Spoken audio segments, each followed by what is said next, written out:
Have you ever felt like you're too particular about everything? Like you can't quite relax unless things feel just right, whether that's how something looks, how something's done, what you said, what you're wearing, how your skin looks, how your house looks, and even when everything is technically fine, there's still something in you going, not quite. If that's you, you're in the right place. Welcome back to Too Much Apparently, a podcast for deep feeling, overthinking, emotionally overloaded humans who've been told they're too much, apparently. We're Alice and Carly, two deep feeling therapists figuring out how to live in a world that often feels like a lot. This isn't therapy or advice, just honest, messy, human conversations about life, healing, and our own brains. And if you want more of the conversation, we're building a little community over on Substack with journal prompts, community chats, live event updates, and fellow muchlings to connect with. Go to toomuchapparently.com for all our links. So let's get into it. So I feel like this is both of us. Oh yeah, definitely, definitely. Yeah, and I've really wanted to talk about what I kind of think of as everyday perfectionism. Mm-hmm. I think when you think of perfectionism, people think on like having to do really well in their job or having to do a project or a piece of work kind of just right, rather than how it can show up in just everyday things that we might do. But perfectionism is the driver behind it. Yeah. And it's just constantly there. Yes. Mm. Yeah. So I often think of myself as like the princess from The Princess and the Pea. Oh, I say the same thing. No way. Like people just don't seem to notice the things that I notice. Mm-hmm. Yeah, I would definitely be like, hey, there's a pea in somewhere in all these mattresses. Yeah.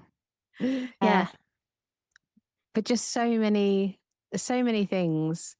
When I was thinking about, right, okay, where does this show up for me in my life? The first thing I thought of was food. Okay.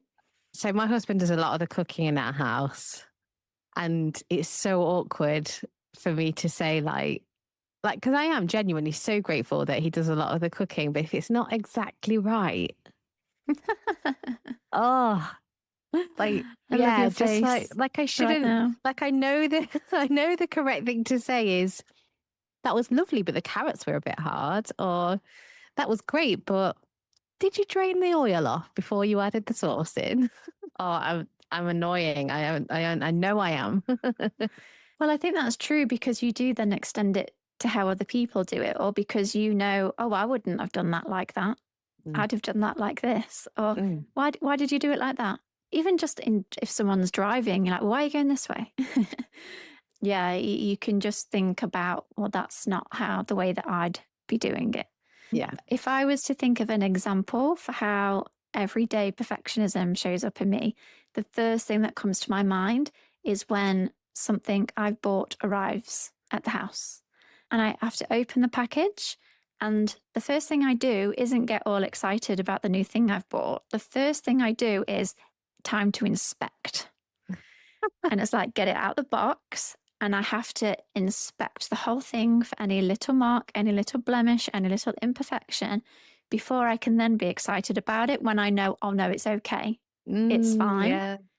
And if it does have a little mark, the disappointment, the fatigue that comes with having to send it back because I do have to. I can't just accept it. Sometimes where I'll challenge myself and I'll keep it. Yeah, but often I'm like, no, that's not. And the more expensive it is, the more my tolerance is like, no. But I'm not talking about something arriving with a big scratch down it or a bit broken off it. I'm usually talking about something quite small that other people, A, might not have even noticed, or B, if they did, would be like, they wouldn't even think anything of it. Be like, that's fine. Whereas I'm like, this is brand new. It needs to be perfect. Yeah.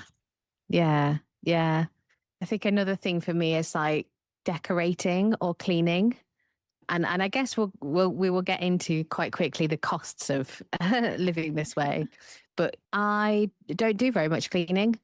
And it's because if I'm going to do cleaning, I have to do it all and I have to do it exactly right.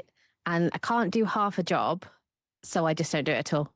Obviously not ideal. Yeah. But I think there's a really big overlap for me in being autistic and this things needing to be right. And sometimes it irritates me because I feel like people can talk about perfectionism, and I see perfectionism as a, as a much more complicated than it first appears. It's often about shame, intolerance of disappointment, lots of other things.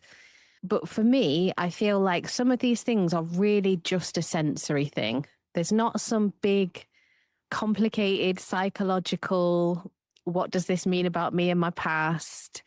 It's just, yeah, like going back to the food, I just need it to be right. Yeah, yeah. You're so right. That's an important distinction that there Mm, can be so much wrapped up in this, and some of mm, it can be really deep. And some of it, well, it's not that deep. It's just sensory. It's just a sensory issue. I don't mean just a sensory issue because, it can be really disruptive. I guess I also want to say, and it's not something that I can really, really add more to, I just want to give a nod to it, is like just rightness can also be an OCD thing, mhm, mhm, where, yeah, we have to make everything just right and it can start to really take over and affect lots of different things. And mm, I guess that would be its own conversation. But yeah, I would say like just rightness would link to OCD, autistic brains, autistic ways of being. And then, yeah, more related to things like, as you said, shame and intolerance of certain emotions. I mean, it's a form of protection, a way to try to feel safe, but of course does cause a lot of problems. But that's true for me. I sometimes find this hard to talk about because I think there's shame attached, but I don't know why there's shame attached. I'm like, why not? But for most of my life, I've struggled with skin picking. mm, But I have realized that it is a sensory issue. I need my skin to be smooth and to feel smooth. And if I touch my arm and along my arm, there's one little bump, one little nodule, it's mm. like that's not supposed to be there. It needs to be smooth. So I have Yeah. to pick it off, Mhm. which makes no sense because then you get something that's really not smooth and you cause Mm. problems. But it's like I can't tolerate how that feels. You're like, you're not meant to be there. You need to be gone. Mm. Um, and yeah, so the same like when you get spots on your face and things like that. It's not like how they look, it's how they feel when I touch my face. And it's like, no, Yeah. go back to not being there. It's like a disruption in the pattern of your skin almost. Yeah. That's making me think about, so we've touched on like things being just right. And I think maybe it's just the other side of the same coin, but the wrongness is like, yeah. So I was thinking, I guess I was thinking about cleaning, and like, I can't just half clean. Like, I can't just do half a job. I'm saying this now, I'm like, you're coming over tomorrow. My house is not going to be immaculately clean. There's no way. So it will be half jobs all over the place, and you'll be like, what was she talking about?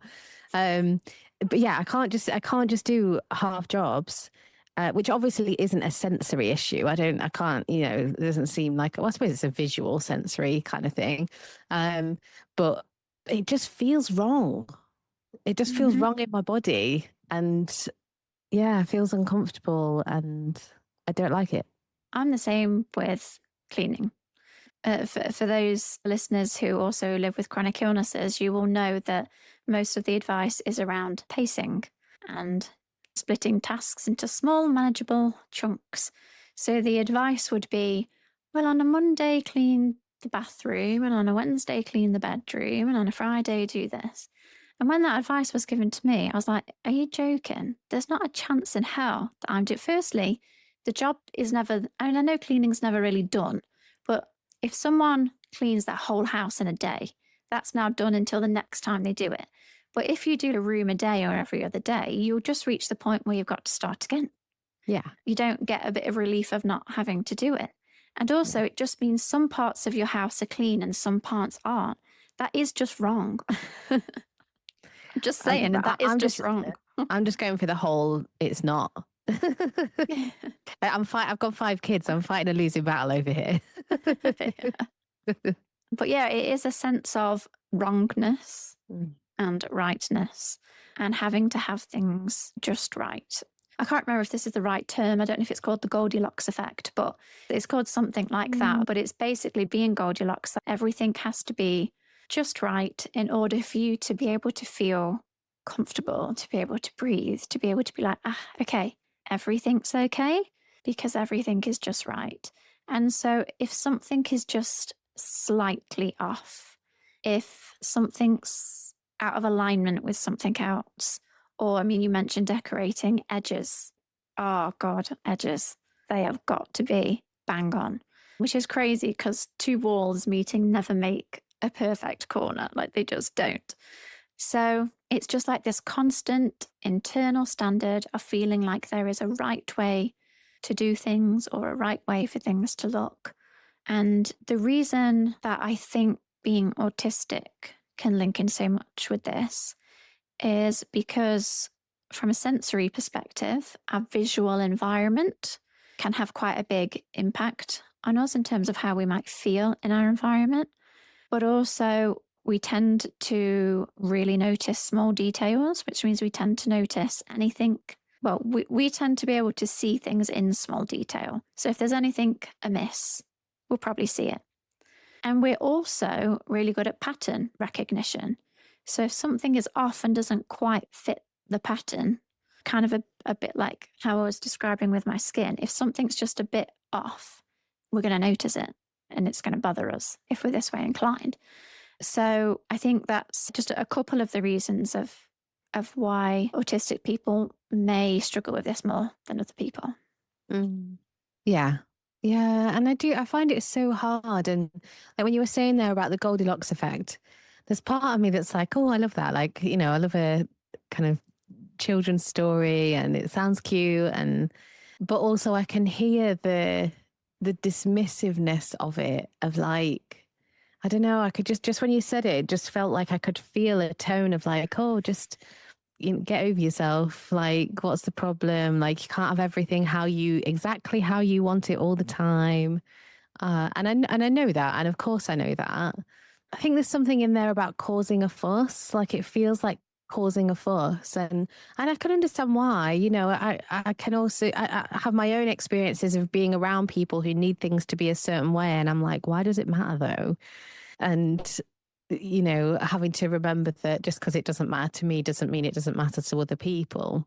But it can be a really uncomfortable experience to have this thing really matter, and yeah, to have had an idea in your head of how something was going to be, and then it turns up and it's not quite right. And yeah, just awkward conversations, like, yeah, like when someone says like, oh, is it all right? And like you feel like you have to say yes because like it is technically all right, but it's not what you wanted. No, Oh, I can just really feel it in my body, you know, as you're yeah. talking about it, just like, no, no, Yeah. it's not okay. Yeah. Yeah. Yeah. But also, you also said there about like this internal sense of things being okay. It made me think about how I'm impacted by external prompts of getting things right. So I guess this is a bit of a bit of a shift, but it makes me think about again social media. I feel like I do a lot of social media bashing on this podcast. Whatever. But I prepared a bit for this episode, and I've made a little list of people, and I've given all of the people a name, and they're in alphabetical order, and it's just brought me so much joy to do it, and I'm just so excited about just reading this bit. So one of the things when it comes to like getting things just right, I guess, is the pressure of the amount of things that I feel like I need to get absolutely right. And I think is why I find it so easy to slip into burnout, because there's so much pressure all of the time. But what I noticed a few years ago is that I look around all these different people and I notice what they're getting exactly right. And I feel like I should be getting all of the different things right. So let me read you out this bit. So I go on Instagram and I'm just scrolling through and I see Abigail doing perfect fitness. And then I see Belinda doing perfect cleaning of her house, and it's gleaming and it's wonderful. And then I see it scroll on a bit more and I see Claire being a perfectly involved, serene mum.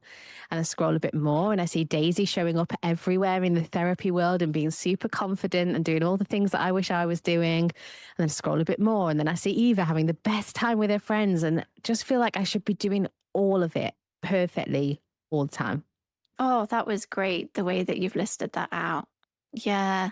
I'm sure I could. I'm sure I could go further down the alphabet, but I did restrain myself. But yeah, I did enjoy Oh, doing those alphabetical names. I think we could get all the way to Z. Yeah, I really think that we could. yeah. We should do a carousel post with that. We're like a 26-page 26. long of the A to Z of pressure. Yeah, All of that was pressure. yeah, Nobody can do all of the things, perfectly well all of the time. But through social media, you are putting all of those different things together into one story that you should be doing and should be able to do. And if you can't do all of those things, you're failing. You're not good enough. You're not trying hard enough. yeah, yeah. And there's none of the pain or the mess or the discomfort or the resistance or like people just don't really put that on social media very much. There's the odd account that does it, but as a whole picture of what you see people doing. And then there's the influencers that are like, oh, you say you don't have enough time, but if you just did 10 minutes here or there, and I'm like, no, I haven't got 10 minutes here or there. I've got minus 10 hours. If you want to Right. check out my calendar, minus 10 hours is what I have. I can't squeeze this in or makes me think about earlier in my therapy, my therapist said to me, you can fit all of this on paper. It fits on, if you draw a timetable out on paper, it fits on paper, but in practice, there's no accounting for energy levels, pain levels, one of the kids being sick, client being in crisis, whatever. Yeah, and I just see it as such a kind of, well, it is a capitalist thing, isn't it? Because so many of these people are selling things or are trying to become influencers, trying to earn money, trying to earn through affiliate sales and whatever. It's just not realistic. And I've had more and more comments lately, which I guess is unsurprising because I've been putting myself out there more, of people looking at me and saying like, oh, you're okay, like, oh, you're sorted, or like, you're successful, or whatever.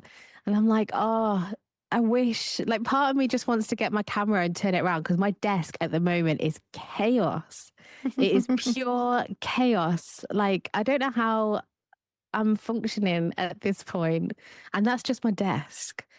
Like, there are so many times where, yeah, things are not things are not okay, where I don't want to get out of bed. I don't want to go for a walk. I don't want to, whatever, where I can't do these things perfectly.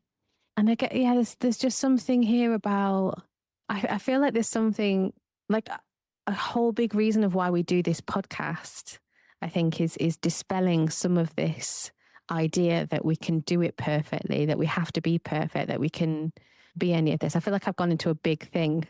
Please pause and jump in and say something.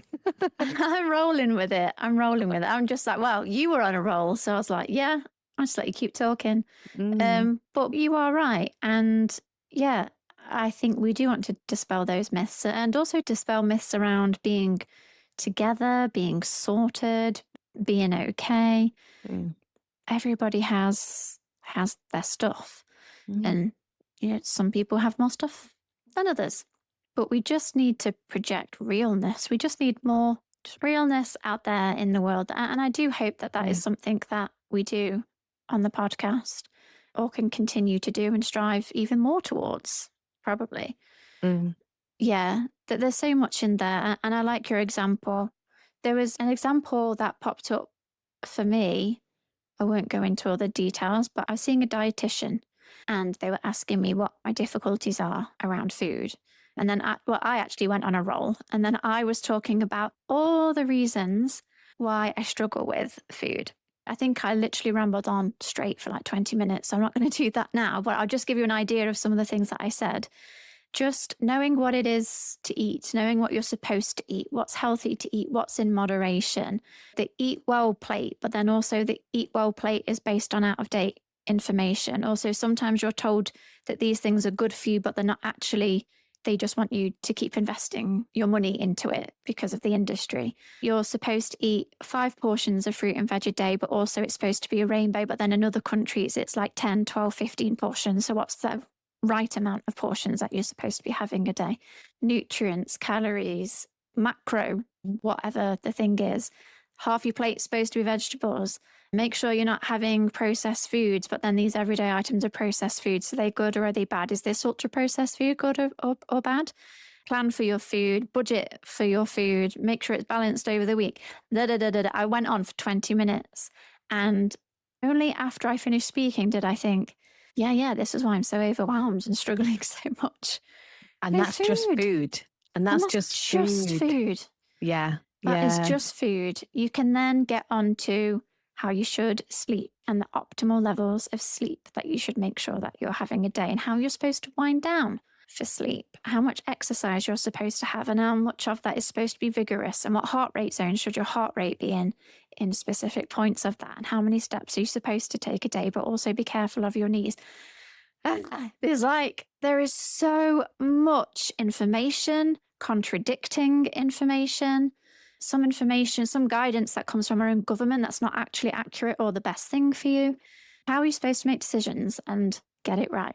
Just when you were listing those things off, I think my brain must have gone off on a tangent and then come back, because I thought you were talking about vigorous sleep. And I was like, what's vigorous sleep? How do I do that?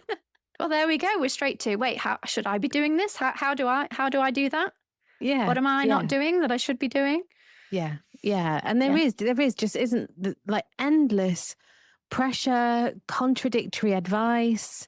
I think if you followed all of the food rules that we have pumped at us, would you then be reaching the criteria for orthorexia?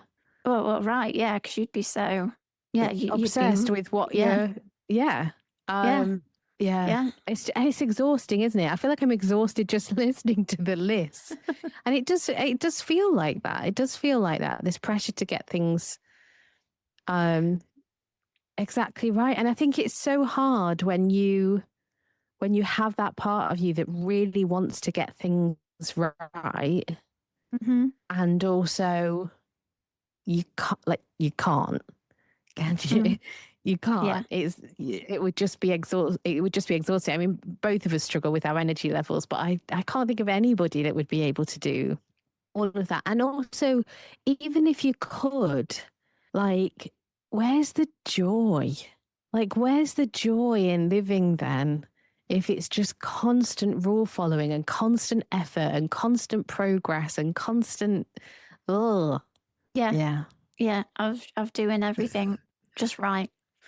Yeah. I Mm, know what you mean. And not everybody will be thinking as in depth around these things as you or I, but they might on other things that maybe we don't.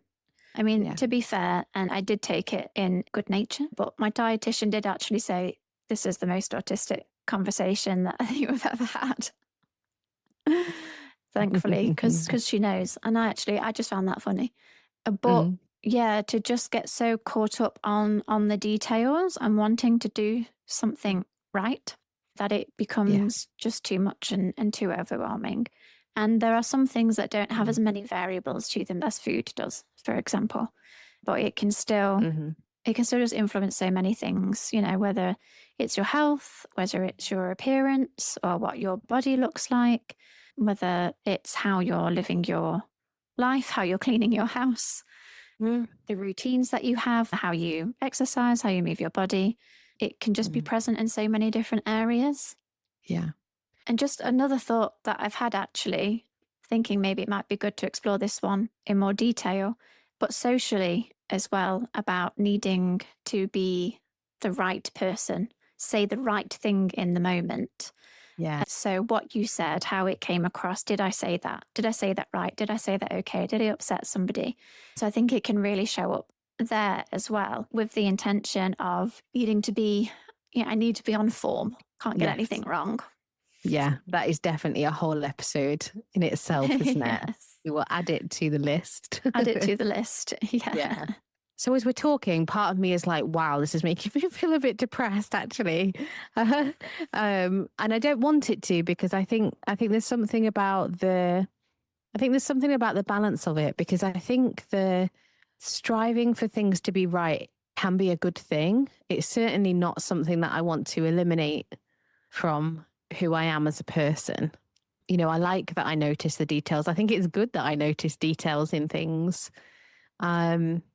But also, I would like to just be able to clean my house. Right. Yeah. Yeah. Over the years, I think I've learned that if we're this way inclined, I think we're always going to be this way inclined. Mm. However, I do think it's something that we can work on to lessen and to not be so prevalent in our everyday lives and learn how to manage that and think about the areas that it impacts us the most, whilst also knowing that this is probably still going to be a tendency. I'm never going to be able to not notice flaws and things. I just will. But I can try to monitor my response to noticing flaws and things. And that sometimes I think it's okay to return it.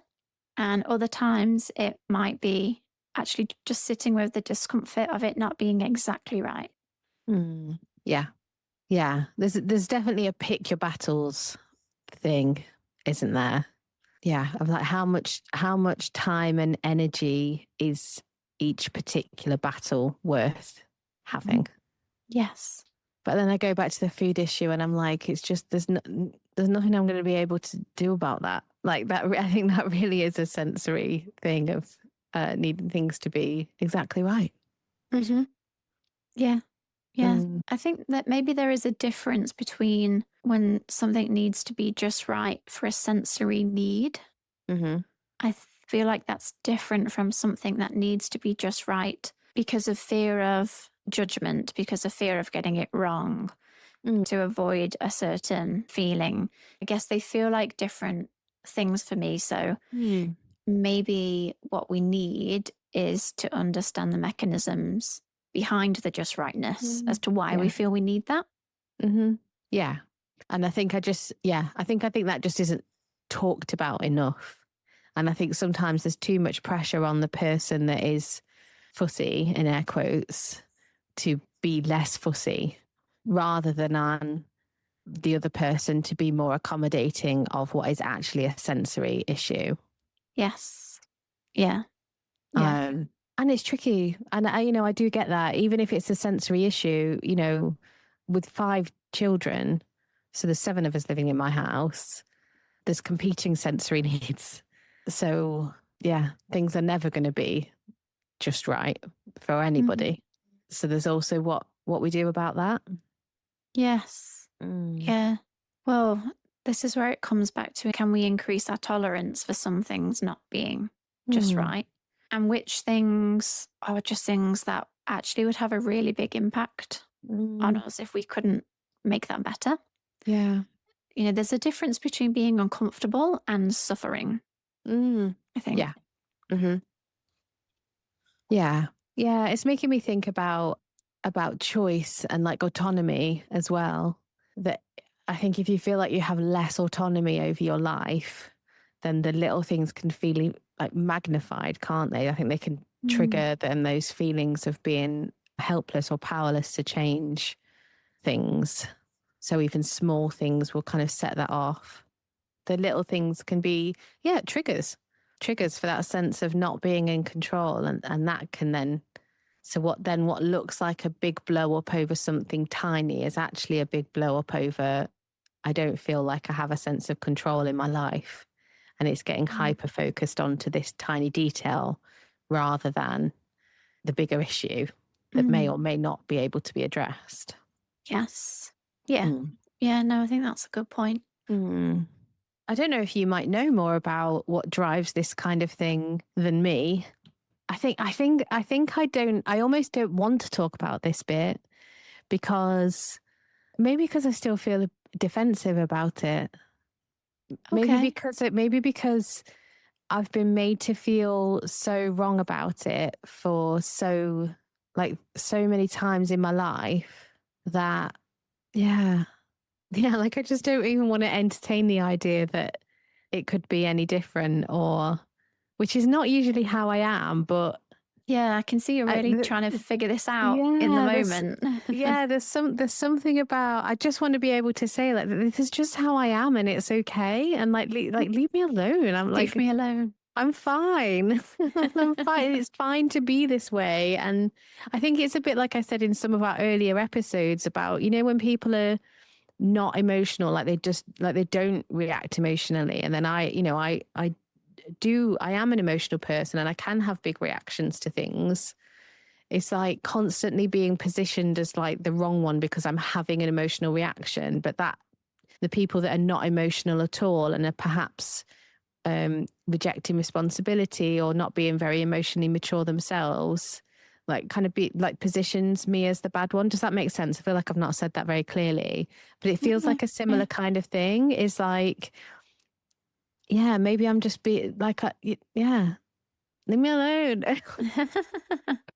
I think it's about asking yourself the question, how and when or if does this cause me distress? Mm. If someone needs everything to be just right and it doesn't affect them, doesn't bother them, doesn't sap joy, doesn't cause distress, you could arguably say, well, crack on.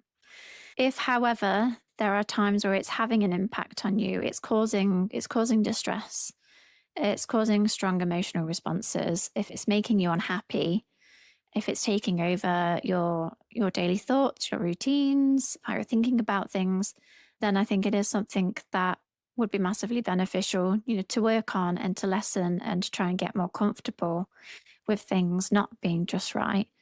But I think the caveat is it depends on what those things are, depends maybe on why we're doing it, and it depends on what is the real world impact of that on you. So if I take my example of needing to examine everything, I kind of could split that in two different ways. So, on the one hand, I get great joy when I have something and there's no marks on it and it's great. And I'm like, okay.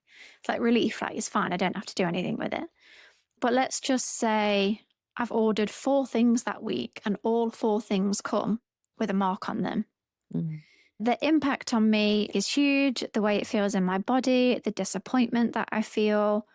Again, I feel a bit of a sense of injustice. Like this is brand new. It should be brand new. Mm. But also, it creates significant life admin of having to go to the hassle of return those 4 things if it's all happened in one week. And then you've got the anxiety of waiting for the next one to come. And is then that also going to have a mark on it? So it can take up a lot of your thinking time. You have to actively then go out and do stuff. You've then got the worry about what if the next one is like that. So if I could learn to be more okay with very minor marks on stuff, it would make my life easier. But at the same time, visually, I do just think that new things should look new. As an example, I ordered a special edition set of books, and there were 8 books. And when you put them all together, they form a picture. So, you need all the 8 books together. And when they arrived, and there was 8 of them, they're all individually packaged. I said to my partner, right, come on, can you sit down with me and help me look over all of these books? So he took half, I took half. He does not care remotely about these things. He'd accept something if it had like a noticeable mark on it because it wouldn't be worth sending it back, in his opinion. But he's there meticulously checking each side of the book so that we could do it together and decide which ones were good and which ones weren't, and which ones am I going to ask for a replacement of. And so in that scenario, that was someone that was sharing that with someone who didn't say I was too much or didn't say I was being silly or didn't say that they were fine. They just helped me with what they know that I struggle with and how I need something to be. And that actually just felt quite nice to sit and do that together. The books are actually, they've been sat on my stairs in the box for 5 days because I can't be bothered with the faff and the hassle. And I don't actually know if I'll end up just keeping them or whether I will send them back. We'll see. Trying to manage my energy well at the moment. But I guess the point that I was trying to make is that maybe it doesn't have to be all or nothing of I need to learn how to stop doing this. And maybe it's more, how can I find more balance with this so that actually when I don't really have much mental space or energy and there's things going off, that maybe I can allow some things to not be quite right. And Mm. other times when I do, maybe it's okay that this thing I do actually want to be bang on. Yeah, I was just going to say, I wonder if actually, because I'm kind of curious about my response. I could tell it was coming from quite a childlike kind of place.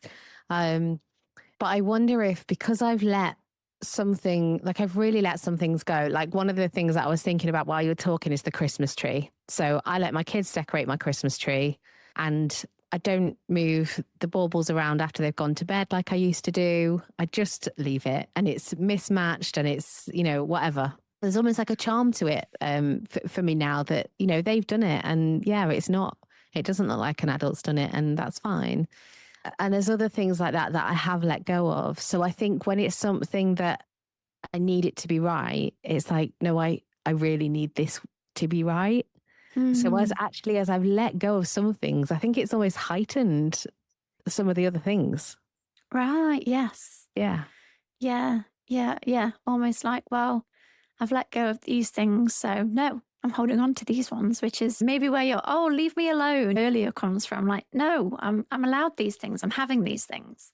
Yeah. And I actually think it's another example of being autistic, having a part in this is I often forget that what I have in my head, other people don't have in their head. It crops up all the time. Yep. Yeah. But because I've let go of all of these things, I find it hard to remember that other people don't know that I've let go of these things, that they bothered me. Like, they're not aware of them. Of course they're not, because I haven't said anything because I've let them go.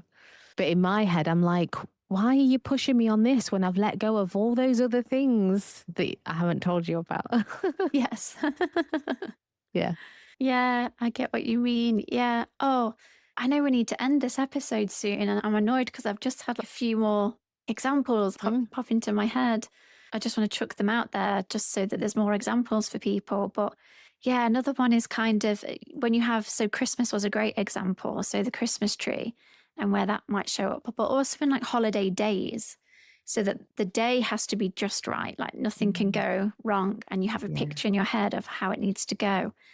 And then that made me think of going on a holiday. So if I've got to the airport and me and my partner have had a bit of a disagreement about something, in my head it's like, well, that's wrecked the whole holiday, Yeah. I'm not even on the plane yet, and I'm already deciding that it's wrecked because it's all not been just right. Yeah. Yeah. Yeah. It's so hard, isn't it? And I think some of those things, so like holiday days, like, I don't want to be one of those people that needs Christmas to be perfect, because I've been on the receiving end of like Christmas needing to be perfect, and it's like, well, you might have made it perfect for you, but it's felt like eggshells for everyone else. So I try not to be like that. But yeah, I guess it's a balance, isn't it? I guess it's a balance. Yeah.